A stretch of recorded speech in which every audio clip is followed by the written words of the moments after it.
Hello everyone, आज हम पढ़ने जा रहे हैं फर्स्ट ईयर इंग्लिश बुक का यूनिट 7 सेल्फ ग्रूमिंग। उसके आज हम ट्रांसलेशन करेंगे, उसके साथ साथ हम कुछ एक्सप्लेनेशन भी करते चलेंगे। तो सेल्फ ग्रूमिंग का मतलब होता है खुद को किसी किसी खास मकसद के लिए तैयार करना है, कोई बड़ा काम सर अंजाम देने के लिए तैयार करना या कोई एक्टिविटी करने के लिए खुद को तैयार करना, उसको कहा जाता है सेल्फ ग्रूमिंग।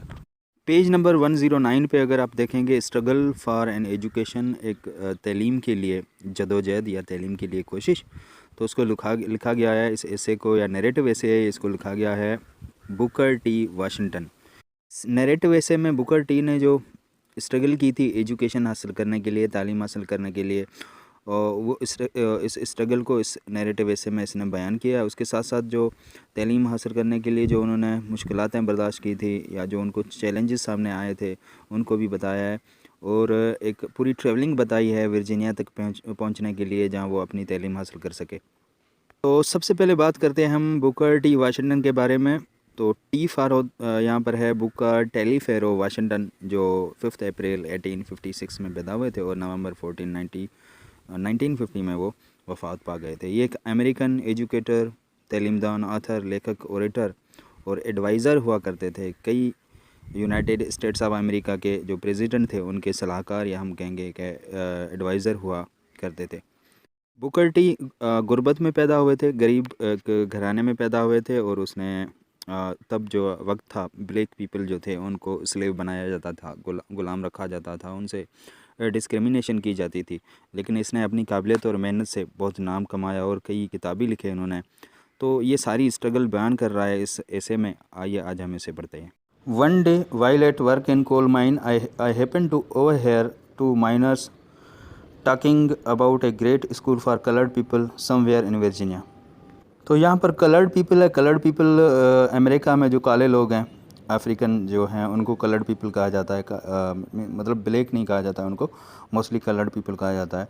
और ये जो वर्जीनिया है एक स्टेट है, एक रियासत है यूएसए की। तो एक दिन कोयले की कान में काम के दौरान मैंने दो माइनर्स को, मीन्स कान में, कोयले के कान में काम करने वाले दो लोग को वर्जीनिया में रंगीन लोगों के लिए, मीन्स कलर्ड पीपल जो काले लोग हैं उनके लिए एक अजीम स्कूल के बारे में बात करते हुए सुना। This was the first time that I had ever had anything about any kind of school और college that was more pretentious than the little coloured school in our town. ये पहला मौका था जब मैंने किसी भी किस्म के स्कूल या कॉलेज के बारे में कुछ सुना था जो हमारे शहर के छोटे से रंगीन स्कूल से ज़्यादा बनावटी था। I heard one telling the other that not only was the school established for the members of my race, but the opportunities were provided by which poor but worthy students could work out all or a part of the cost of board, and at the same time be taught some trade or industry. मैंने एक को दूसरे को ये कहते हुए सुना कि न सिर्फ मेरी नस्ल के अफराद के लिए ये स्कूल कायम किया गया था, बल्कि ये स्कूल ऐसे मौक़े भी फराहम करता है जिनके ज़रिए गरीब और जो काबिल तलबा हैं उनके बोर्ड मीन्स यहाँ पर स्कूल के अखराजात का सारा कुछ यहाँ बंदोबस्त किया गया है, और साथ ही ये कुछ तजारत या सनअतकारी भी यहाँ पर सिखाई जाती है। I resolved at once to go to that school, although I had no idea where it was or how many miles away or how I was going to reach it. मैंने फ़ौरन ही इस स्कूल जाने का फ़ैसला कर लिया, हालांकि मुझे कुछ भी मालूम नहीं था कि ये कहाँ है या कितने मील दूर है या मैं इस तक कैसे पहुँचूँगा। I remembered only that I was on the fire constantly with one ambition, and that was to go to Hampton. मुझे सिर्फ इतना याद था कि मेरी एक शदीद और मुसलसल एक ख्वाहिश थी कि मुझे वहाँ हैम्पटन जाना था। While at work here, I heard of a vacant position in the household of General Lewis Ruffner, the owner of the salt furnace and coal mine. यहाँ काम के दौरान मैंने नमक की भट्टी और कोयले की कान के मालिक जनरल लेविस रफनर के घर में खाली जगह के बारे में सुना। Mother apply to her for the vacant position. माँ ने खाली असामी के लिए दरख्वास्त दी थी। I was hired at a salary of $5 per month. मुझे हर माह $5 की तनख्वाह पर रखा गया था। I soon began to learn that first of all she wanted everything kept clean about her, that she wanted things done promptly and systematically. मैंने जल्दी ये सीखना शुरू किया कि सबसे पहले वो चाहती थी कि कि सब कुछ साफ़ रखा जाए और वो चाहती थी कि चीज़ें फौरी और मुनज़्ज़म तरीके से हुआ करें। And that at the bottom of everything she wanted absolute honesty and frankness, और हर चीज़ में वो ईमानदारी और बेतकल्लुफ़ी चाहती थी। Nothing must be slip short and every door every fence must kept in repair. कोई भी चीज़ गंदी नहीं रखनी चाहिए और हर दरवाज़ा हर बाड़ को मरम्मत में रखना चाहिए। मतलब ये कहा जा रहा है कि वो चाहती थी कि हर चीज़ सेट हो। The lessons that I learned in the home of Mrs Ruffner were a valuable to me as an education I have ever gotten anywhere since. Mrs Ruffner के घर में जो मैंने इसबाक सीखे वो मेरे लिए इतने ही कीमती थे कि मैंने उसके बाद कहीं भी ऐसे जो लेसन्स हासिल नहीं किए। In the fall of 1872, I determined to make an effort to go. 1872 की मौसम ख़िज़ा में मैंने जाने की कोशिश करने का अज़म किया। The small amount of money that I had earned had been consumed by my stepfather and the remainder of family, with the exception of a very few dollars, and so I had very little with which to buy clothes and pay my travelling expenses. मैंने जो थोड़ी सी रकम कमाई थी वो मेरे सौतीले वालिद और ख़ानदान के बाकी अफराद ने खर्च की थी, और मेरे पास कपड़े ख़रीद करने और सफ़र के अखराजात अदा करने के लिए बहुत कम पैसे थे। Finally the great day came and I started for Hampton. आखिरकार वो अजीम दिन आ गया और मैंने हैम्पटन के लिए सफ़र शुरू किया। The distance from Malden to Hampton is about 500 miles. I had not been away from home many hours before it became painfully clear that I did not have enough money to pay my fare to Hampton. माल्डन से Hampton का फ़ासला तकरीबन 500 मील था।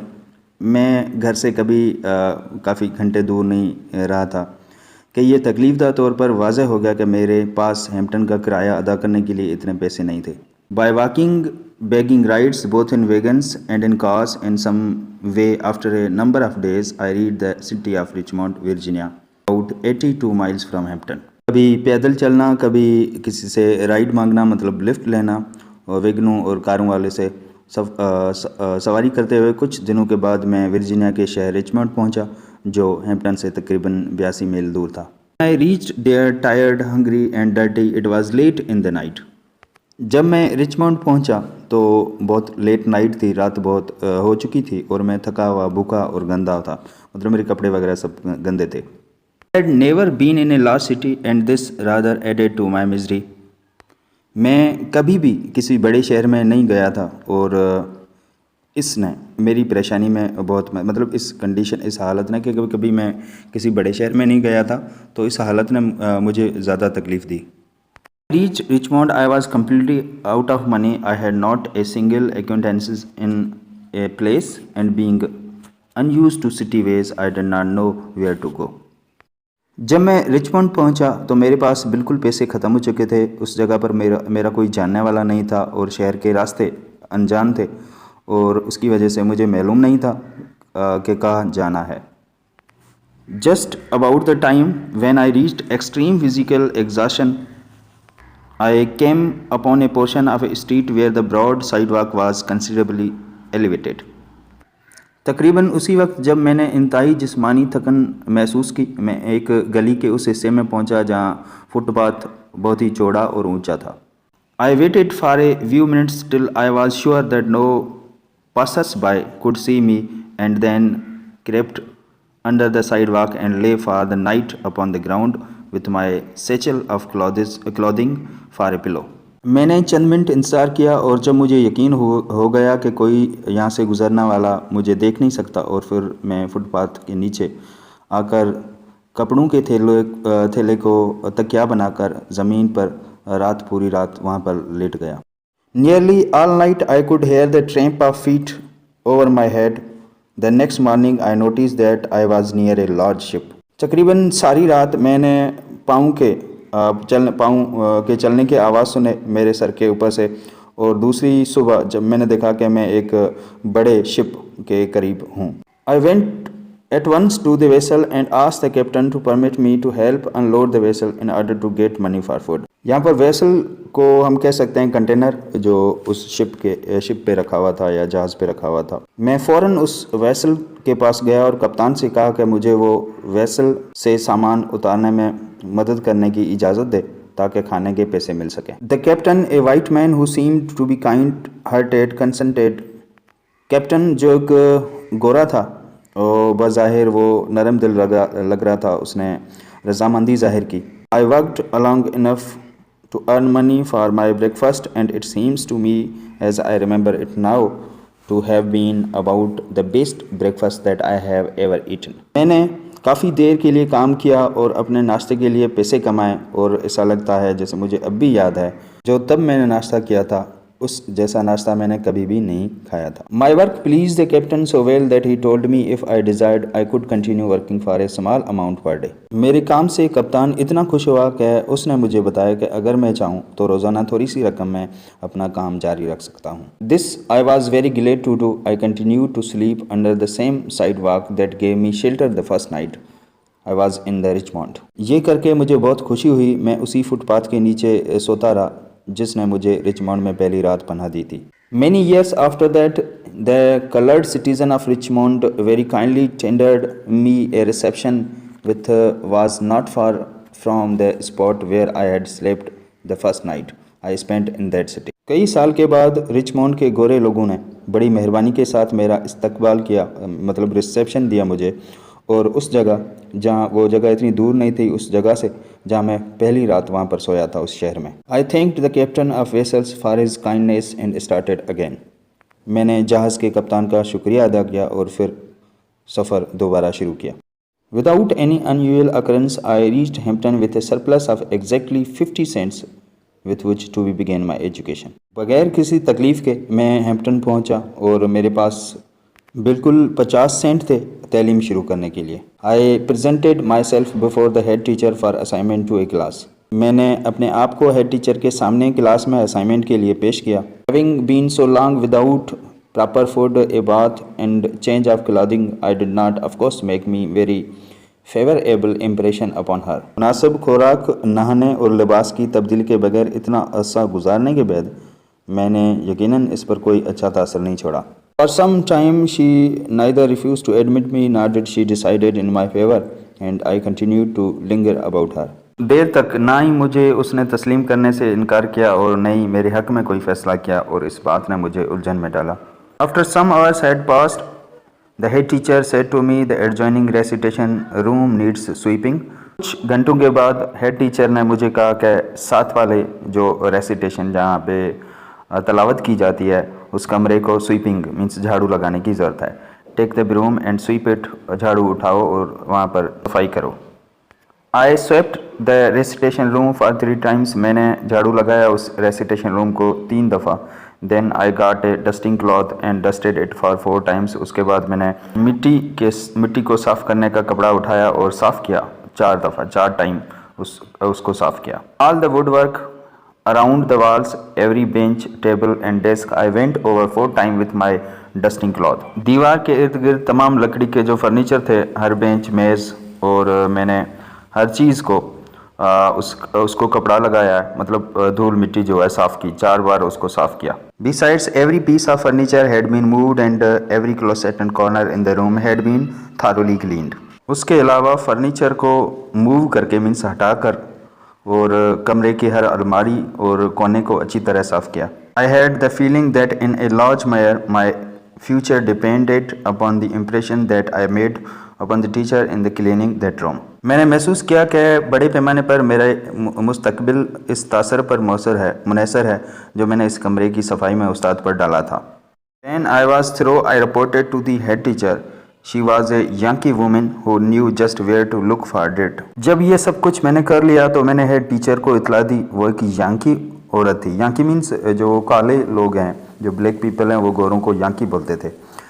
तो जो ये याकी औरत थी वो ये जानती थी कि गंदगी कहाँ तलाश करनी है। She went into the room and inspected the floor and closet. Then she took her handkerchief and rubbed it on the woodwork about the walls and over the table and benches। वो कमरे में गई और फर्श और अलमारियों का मायना किया। फिर उसने अपना रूमाल लिया और उसे दीवारों और मेज़ और जो बेंचें थी और उसके अलावा जो फर्नीचर था उस पर उस रूमाल को रगड़ा।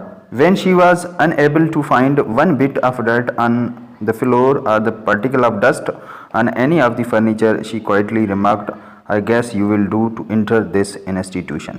जब वो फर्श पर ज़रा सी गंदगी या किसी भी फर्नीचर धूल का ज़रा भी पा नहीं सकी तो उसने खामोशी से कहा, मुझे लगता है कि आप इस इदारे में दाखिल होने के लिए काबिल हैं। I was one of the happiest souls on the earth. मैं ज़मीन पर सबसे ज़्यादा खुश लोगों में से एक था। The sweeping of that room was my college examination. उस कमरे की सफाई मेरे कॉलेज का इम्तिहान था। I have passed several examinations since then but I have always felt that this was the best one I ever passed. उसके बाद मैंने कई इम्तिहानात पास किए, लेकिन मैंने हमेशा महसूस किया कि मैंने अब तक का बेहतरीन इम्तिहान पास किया।